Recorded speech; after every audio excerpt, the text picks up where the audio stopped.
Hi guys. So I've been responding to a lot of right-wing commentators in the UK, and I thought it was important to also to respond to some right-wing commentators in other parts of the world. And of course, the US was the first port of call.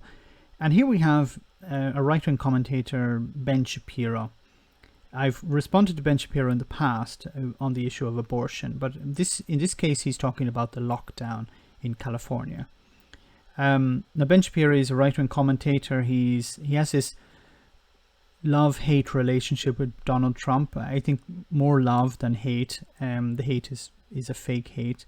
But he's a strange individual, Ben Shapiro. But let's hear what he has to say about the lockdown in California. So this sort of idiocy leads to the kind of policies that we have seen in the state of... Sorry, I just wanted to make something clear. I have not speeded up the video. He normally speaks like this. Some people find it a form of intelligence when people speak very quickly. But I just found it annoying, actually. Maybe that's his normal way of speaking. He can't do anything about it.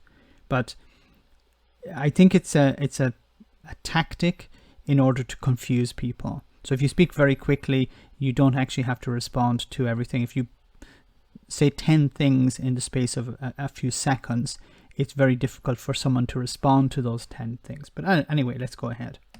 State of California, my home state. So the state of California has not suffered from a massive outbreak. The state of California has, last I checked, something like 7 deaths per 100,000 citizens in the state of California. Grand total in the state of California COVID-19 deaths, last I checked, were under 3,000 deaths statewide. We have 40 million citizens in the state of California.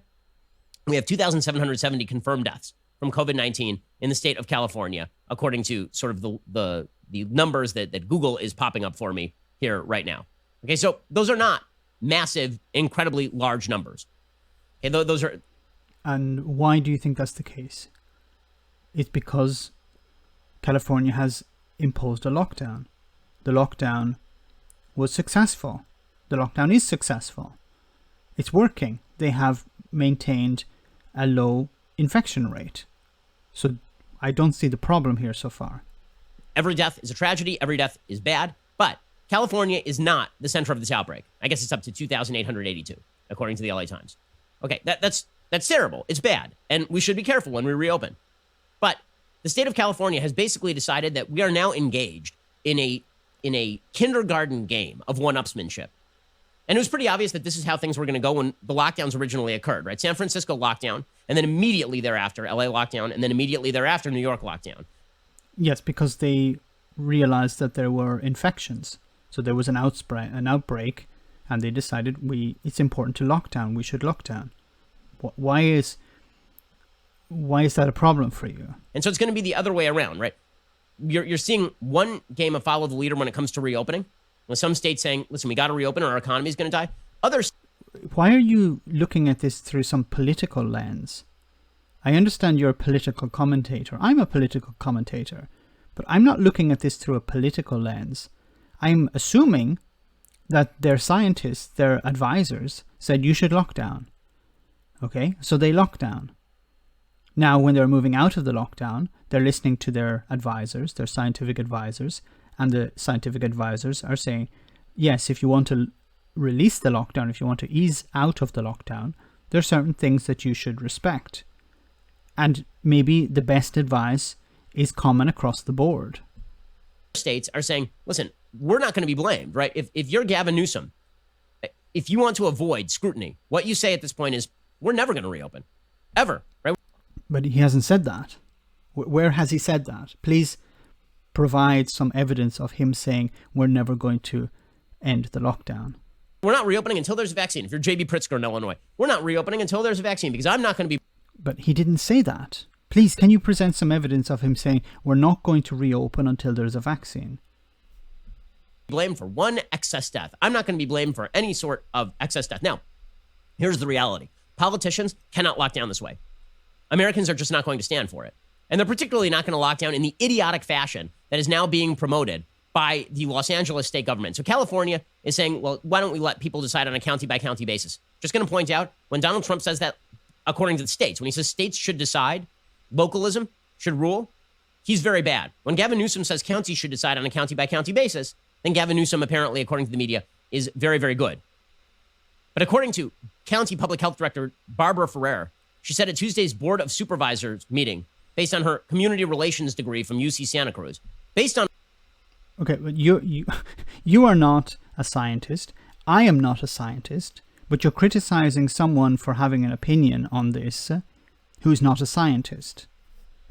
all the data we're looking at, we know with certainty we'll be extending health officer orders for the next 3 months.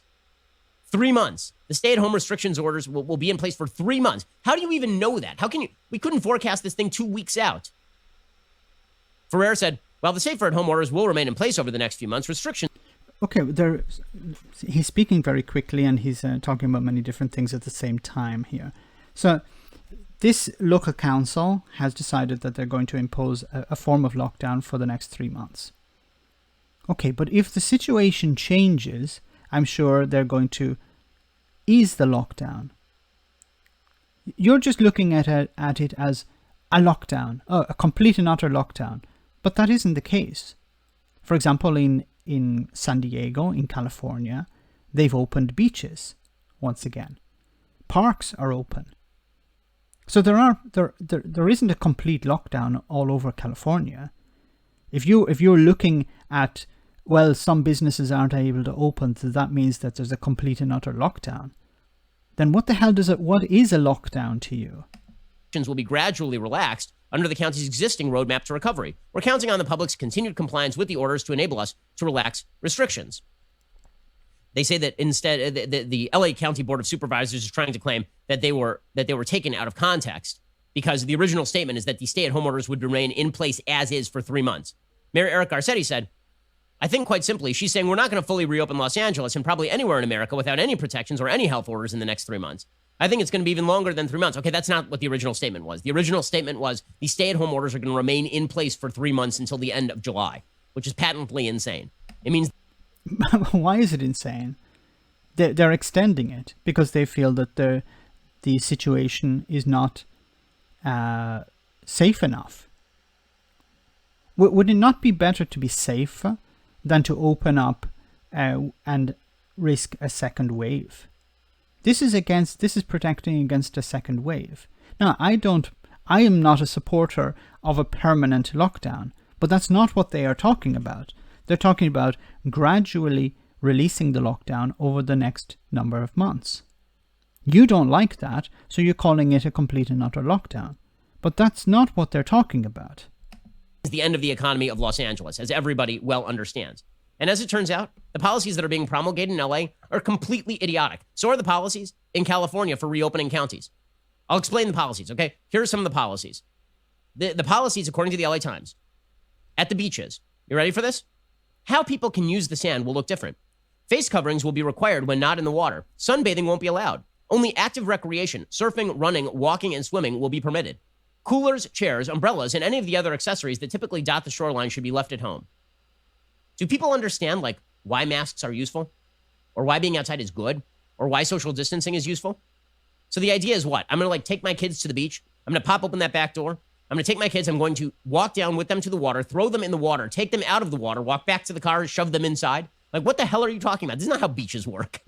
What are you talking about? And if I've got a 20-foot radius around me and I'm sitting there on the sand, explain to me how that's a bad thing. This is a common response by people on the left. Well, if I'm sitting on the beach with no one around me, then what's the problem? But that's not... The problem is not you. The problem is everyone doing that. So you have one person sitting on the beach with no one around them. That isn't the problem. But you can't have a law where it's okay for one person and not okay for everyone else. You have to have... That's not how laws work. The law has to be for everyone, not for individuals. He seems to think that, well, if I'm doing something that's not harming anyone as an individual, then that's okay. But that's not how societies work. If you want to be part of a society, there are certain costs that go along with that. The fact that they're saying, yeah, you can go to the beach. If you want to go to the beach, you have to walk on the beach. You can't lie and take the sun. Why? It's not because one person is going to cause the infection. It's because if you allow it for one person, you have to allow it for everyone. That's the problem. If we say, well, then we let one person lie on the beach, but where are you going to have a law that allows one person to lie on the beach? And who would that one person be? Ben Shapiro? Or Ben Shapiro's child? That's not how laws work. The reason they say that they don't want to allow people lying on the beach is because they will congregate. They will be bumping into each other. People will be fighting over the best space on the beach. If you allow people only to go to the beach to recreate, to go into the water and then out, or to walk on the beach, they're able to maintain a distance from each other. But if you allow people to sunbathe, then they congregate. I know it's not nice to be under this lockdown. I understand that it's not nice to not be able to do the things that we were able to do before. But if we don't want to overload our healthcare system, then we have to make these sacrifices. Explain. Explain to me why I need to wear a face mask when I'm socially distancing from other people. Because you're not always socially distancing. You have to wear a mask because in some cases, if you're not, just think about it from a common sense point of view. You'd say, oh well, like if I'm walking down the street and there's no one else on the street, then I don't need to wear a face mask. But how do you put that into a law? What if there's a person more than a few meters away? Do I have to wear a mask? What you do is you create a confusion. You create a mess if you start to pick at the laws and say, well, what if the street is half empty? What if there's only a few people? What if they're a certain distance away? No, you just make it easier. You have to wear a face mask all the time. What you're trying to do here is you're trying to find a way around the law in order to defeat the law, to say that the law doesn't work. Well, if I can get a way around the law, then the law is useless. But that's not why the law is there for. There's literally no reason. I don't need to wear a face mask if I am outside in the sun. The sun, by the way, which does kill the virus, according to best available evidence. On surfaces. And I'm 10 feet away from everybody else. Like, this is madness. But that's not that's not even the extent of the stupidity. So according to Gavin Newsom's standards, there are two criteria. Let me just start off by saying he is a conservative commentator. Gavin Newsom is a Democratic governor. Now, I'm open to criticizing people on the left and on the right. I tend to choose to criticize people on the right because they seem to have the worst ideas, I'm sorry to say. Now, sometimes they say things that are correct. If Boris Johnson says something that's correct, then I'll say he says something that's correct. But if Boris Johnson says something stupid, then I'll call him out for that. Unfortunately, Ben Shapiro is a hack. So he will automatically say the Democrat is always wrong and the Republican is always right. Now, sometimes he will disagree with the Republican, but he will never say that the Republican, by definition, is wrong. But he will say the Democrat, by definition, is wrong. As to which counties can move into reopening phases, whether deaths have stopped completely in the last 14 days from COVID-19, and whether there is no more than one case per 10,000 residents in that same time period. Most of California failed that test. In fact, 95% of Californians live in counties that don't meet that standard, the Times analysis found. Not a single county in Southern California nor the San Francisco Bay Area met the criteria. Deaths have stopped for 14 days. Deaths have stopped for 14 days. Okay, let me just ask a quick question. Has anybody in California, has there been any place in California, like LA County? Let's take LA County. Would LA County have to shut down for the actual flu? Okay, this is more dangerous than the flu. This is always my stipulation because people... So this is the whataboutism from the right. Okay, well, what about the flu? What about car accidents? What about obesity? What about... This is not related to this pandemic. The reason we have these lockdowns is because of this pandemic. We don't have a lockdown because of the flu. We don't have a lockdown because of obesity. We don't have a lockdown because of polio, whatever. This lockdown is related to this pandemic. If you want to start a petition to have a lockdown over the flu, go ahead. But that's a different issue. People in the media get very uptight when you mention the flu in the same sentence as COVID. So let it be known, COVID is more dangerous than the flu and more transmissible. But I'm pointing out that we are not shutting down for the flu in LA County. There has not been a week in California. Why? Why do you think? I don't want to put words in his mouth. Why does he think that there isn't a lockdown for the flu? Really? Why does he think? He hasn't thought to ask himself that question. They've carried out this lockdown for the pandemic, for this COVID-19 pandemic, but they're not carrying out a lockdown for the flu. I wonder why that is so. Why doesn't he not ask himself that question? Yeah, for 6 years where somebody did not die of the flu. Here is a chart provided to you by LA County, which shows that it turns out people die of the flu every single week, every week, from 2014 to present. Right? This is pneumonia and influenza as a percent of all deaths, LA County 2013, and 2014 to 2019, 2020. So what the hell are you talking about? There won't be a... Does the flu overwhelm the healthcare system? Does it, Ben? I know you can't hear me because you're not going to bother listening to this. But the response is the flu doesn't overwhelm the healthcare system. This one does. If you don't believe me, come here to Lombardy. Come to Lombardy back in March and look at what the virus does to the healthcare system. Maybe we don't even need to go back in time. We don't need to build a time machine. Go to Peru at the moment. Go to Brazil. A friend of yours is the president of Brazil at the moment. Or I assume he's a friend of yours. He's a supporter of Donald Trump, and you're not exactly critical of Donald Trump. Just slightly. So if you want to see the impact of this on the healthcare system, this is the problem with the right. They look at this from a political point of view, or they look at it from an economic point of view. It's damaging to the economy. It's damaging to our rights as citizens. That's the only spectrum they can see. They don't see what it does to the healthcare system, why we're actually locking down. The next time you're speaking to someone on the right who's like, oh, I want my freedom back, or it's not as bad as the flu, or we need to reopen our businesses, ask them, why did we lock down? Just ask them that simple question. Why did we lock down? And if they say, I don't know, then you can tell them we locked down to protect our healthcare systems from being overwhelmed, from collapsing.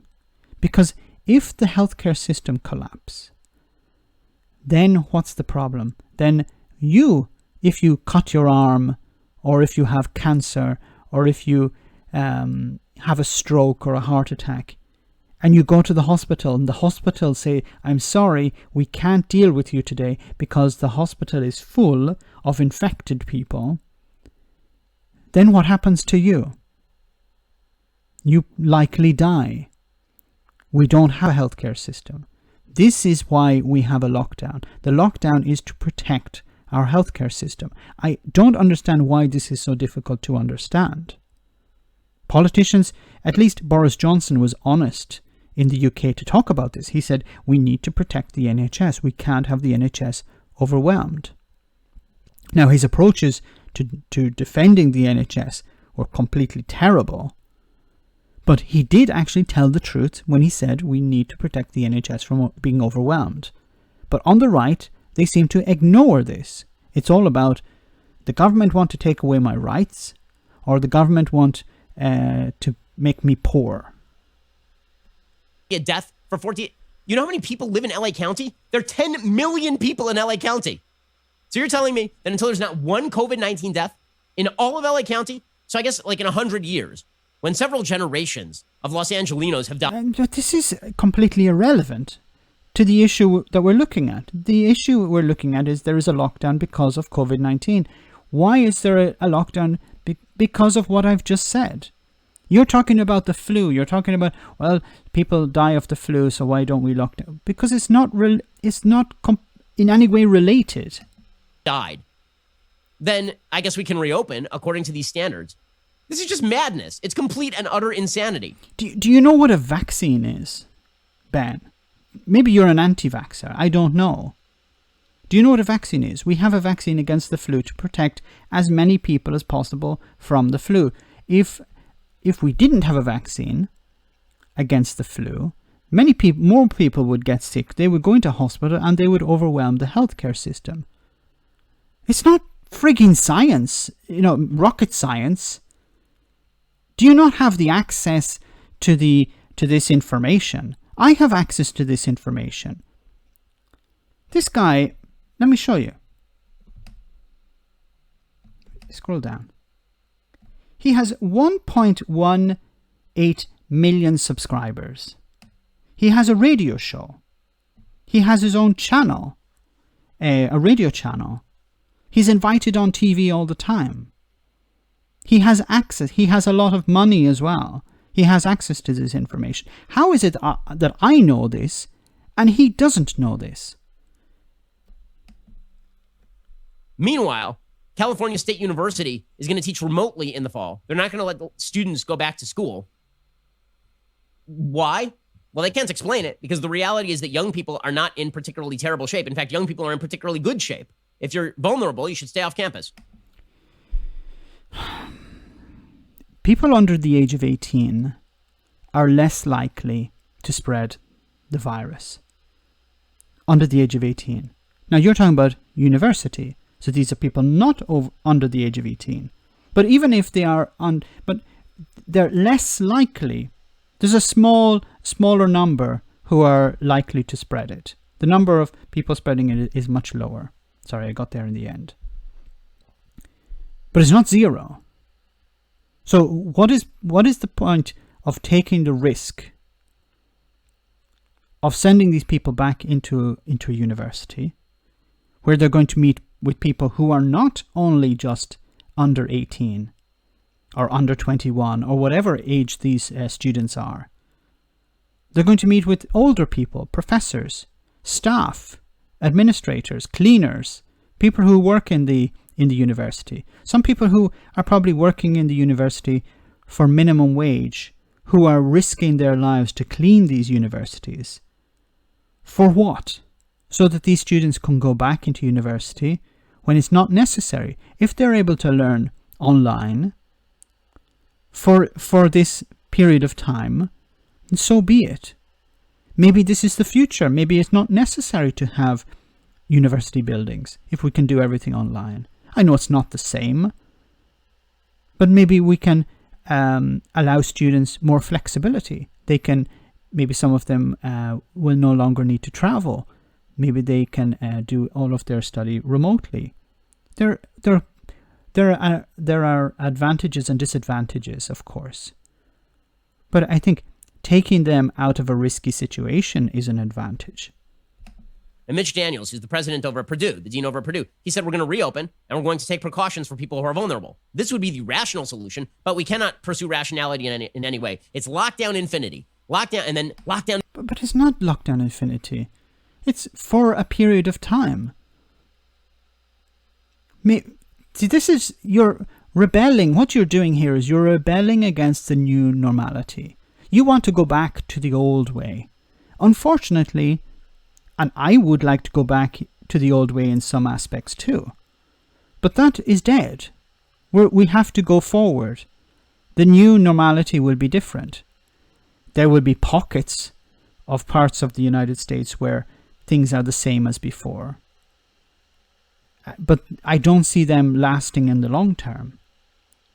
But the states, the countries, the cities who are able to adapt to the new normality, they will survive better than the ones who attempt to go back to the way things were before.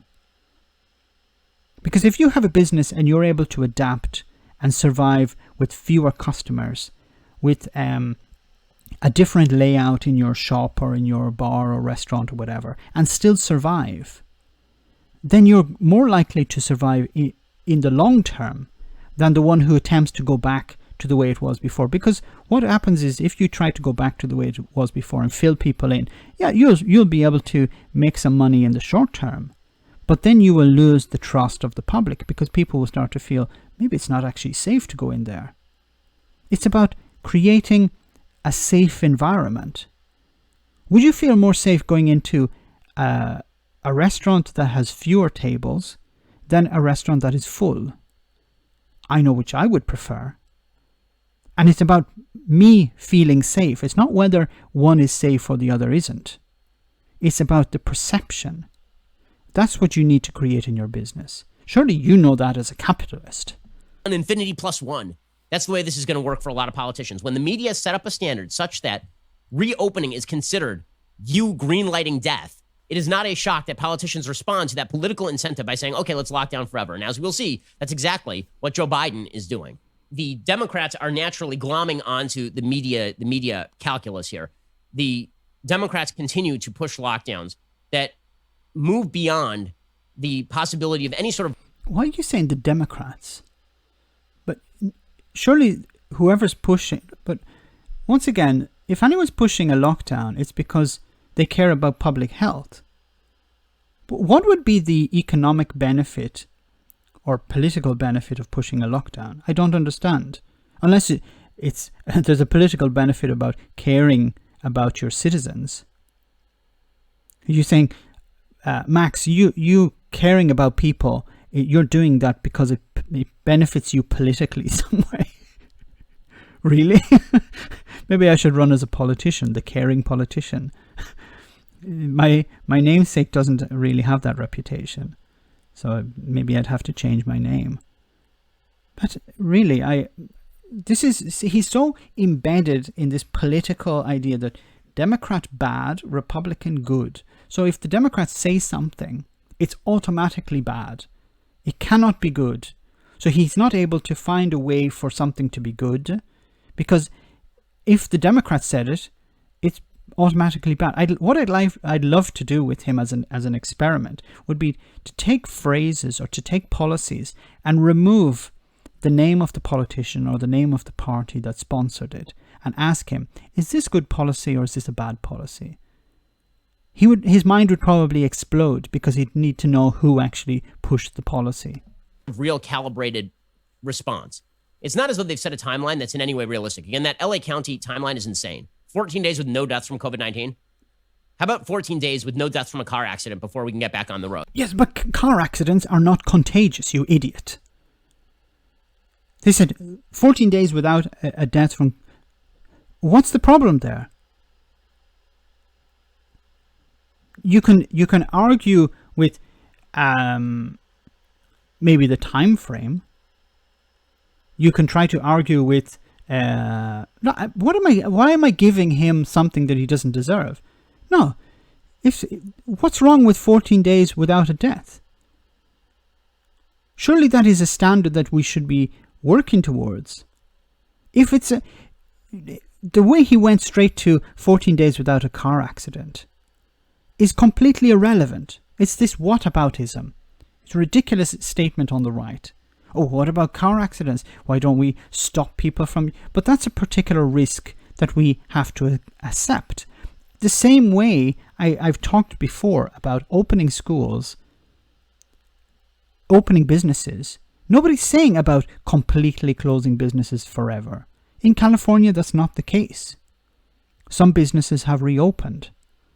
Beaches have reopened. He even said it before. You can go to the beach, but you can't do this, this, and this. He's defeated his own argument. If they had said the beaches are completely sealed off and no one can actually go near them, or if he said people have to be locked inside their homes and they can't exit their homes, then I could understand his frustration. I could understand his anger.